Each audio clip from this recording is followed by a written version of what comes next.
Hello नमस्कार साथियों। यदि आप क्लास 10th में बोर्ड एग्ज़ाम 2025 की तैयारी कर रहे हैं, यदि आपने हिंदी में अभी तक कुछ भी नहीं पढ़ा है तो ये वीडियो आपके लिए है। ये वीडियो अति महत्वपूर्ण है आपके लिए। आपने कुछ भी नहीं अभी तक पढ़ा है तो बस आप इस वीडियो को देख लीजिए अंत तक। जितना मैं बताने वाला हूँ उतना आप तैयार कर लीजिए। इससे ज़्यादा आपको कुछ भी नहीं पढ़ना और 70 में 70 अंक आप आसानी से ला सकते हैं। तो जैसे कि देखेंगे, एक एक क्वेश्चन को एकदम देखेंगे और यदि आप चाहेंगे तो आप कमेंट कर देना, मैं उनका सॉल्यूशन भी वीडियो बना दूंगा। सॉल्यूशन पर भी अलग अलग वीडियो बना दूंगा। तो आइए शुरू करते हैं एक एक क्वेश्चन को डिटेल के साथ में। हिंदी गद्य खंड से, तो हिंदी गद्य खंड से हमें कितना तैयार करना है तो मैं आपको बता दूं। यदि आपने अभी तक कुछ भी नहीं पढ़ा है तो क्या करेंगे, आप कुछ महत्वपूर्ण रचनाएं ले लेंगे और उनके लेखक या कवि का नाम, जो कि कितने अंक की पूछी जाती हैं, तो 5 अंक की ये पूछी जाती हैं। ठीक है, 5 आएंगी महत्वपूर्ण रचनाएं, कुछ याद करना है और उनके लेखक कवि का नाम। तो रचनाएं और लेखक कवि के नाम पर मैं एक डिटेल में वीडियो बनाऊंगा, वो वीडियो आप देख लेना। इसलिए चैनल को सब्सक्राइब नहीं है तो चैनल को सब्सक्राइब कर लेना। और आगे आपको क्या करना है, इतना तैयार करने के बाद और हिंदी पद्य खंड से आपको कितना तैयार करना है, तो हिंदी पद्य खंड से आपको तैयार करना है रीतिकाल, द्विवेदी युग, छायावाद युग और प्रगतिवाद और प्रयोगवाद की दो दो विशेषताएं एवं प्रवृत्तियां तैयार कर लेनी है यहाँ। तो हिंदी पद्य खंड से भी आपके 5 अंक के प्रश्न पूछे जाते हैं। इतना आप तैयार कर लेंगे, दो दो सिर्फ इनकी प्रवृत्तियां, तो बस आपका यहीं से पेपर में फंस जाएगा। ठीक है, तो हिंदी पद्य खंड से इतना तैयार कर लेना। और आपको क्या क्या करना है तो देखेंगे। अब तीसरा क्वेश्चन, गद्यांश की संदर्भ सहित व्याख्या तथा प्रश्नों के उत्तर दीजिए। यानी कि गद्यांश के में संदर्भ सहित व्याख्या और प्रश्नों के उत्तर। इसमें आपको 3 चैप्टर अच्छे से तैयार कर लेने हैं, बस और कुछ नहीं करना है। 3 चैप्टर पढ़ लेना है। कौन कौन से, एक मित्रता और एक ममता और भारतीय संस्कृति। इन चैप्टर को पढ़ लेना है, जो कि 6 अंक की पूछी जाती है संदर्भ सहित व्याख्या।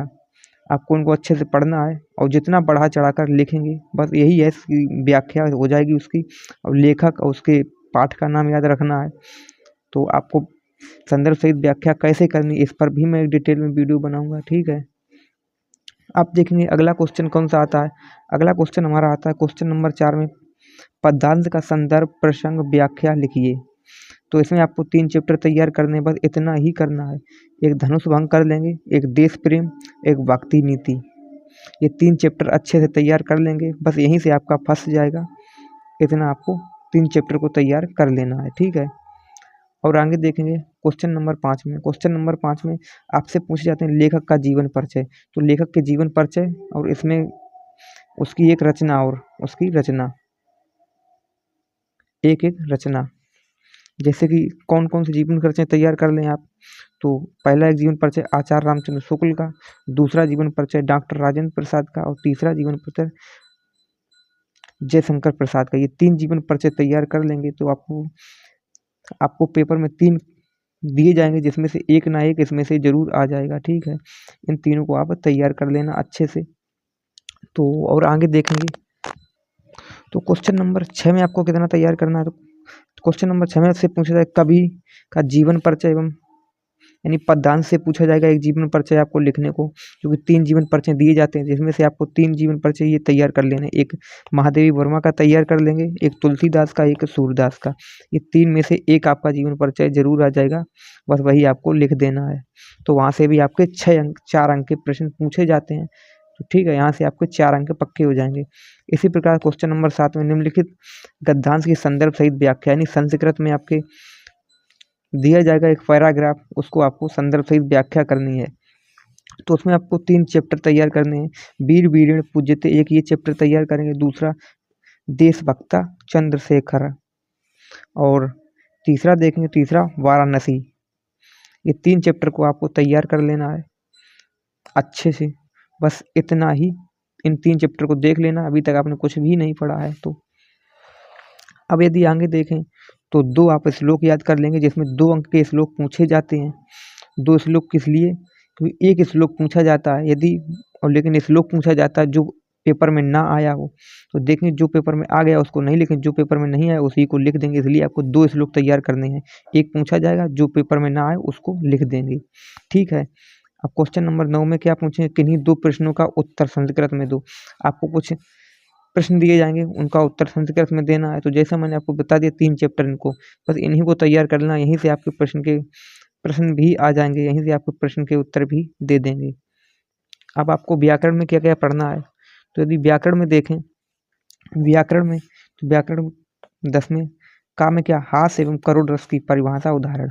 वैसे यहाँ से आपको उदाहरण देकर के आपको बहुविकल्पी प्रश्न में पूछता है, ठीक है। इसलिए आप उदाहरण को 2 4 5 उदाहरण को देख लेंगे अच्छे से, ठीक है। और अगले खा में उत्प्रेक्षा, रूपक एवं उपमा अलंकार, यहाँ से भी आपको उदाहरण देता है और बहुविकल्पी प्रश्न में पूछ लेता है। इसलिए आपको उदाहरण अच्छे से 2 4 5 उदाहरण तैयार कर लेंगे और उसकी एक बार परिभाषा भी देख लेंगे, ठीक है। और गा नंबर सोरठा एवं रोला छंद, सोरठा और रोला को देख लेंगे, इसके उदाहरण को, ठीक है। इसके भी उदाहरण देखेंगे, ये भी बहुविकल्पी प्रश्न में पूछता है, इसलिए उदाहरण देख लेंगे। उसका चाहेंगे तो परिभाषा भी इसकी देख लेंगे, परिभाषा, इसकी परिभाषा देख लेंगे। अब देखें आगे उपसर्ग, समास विग्रह, तत्सम तद्भव और पर्यायवाची, इनको आप देख लेंगे, ये भी 2 2 अंक के आते हैं, ठीक है। और संधि विच्छेद और धातु रूप, ये सब 2 2 अंक के पूछे जाते हैं, ठीक है। अब देखेंगे इसमें से अति महत्वपूर्ण प्रश्न जो कि 6 अंक का पूछा जाता है, ठीक है। ये जो है 6 अंक का पूछा जाता है, क्या है, निम्नलिखित में से एक पर निबंध लिखें। तो निबंध आपको कौन कौन से 3 निबंध तैयार कर लेने हैं, एक बेटी बचाओ बेटी पढ़ाओ पर, एक आज़ादी का अमृत महोत्सव और एक बेरोजगारी, इन 3 को तैयार कर लेंगे। इसमें से आपका एक जरूर फंस जाएगा, ठीक है।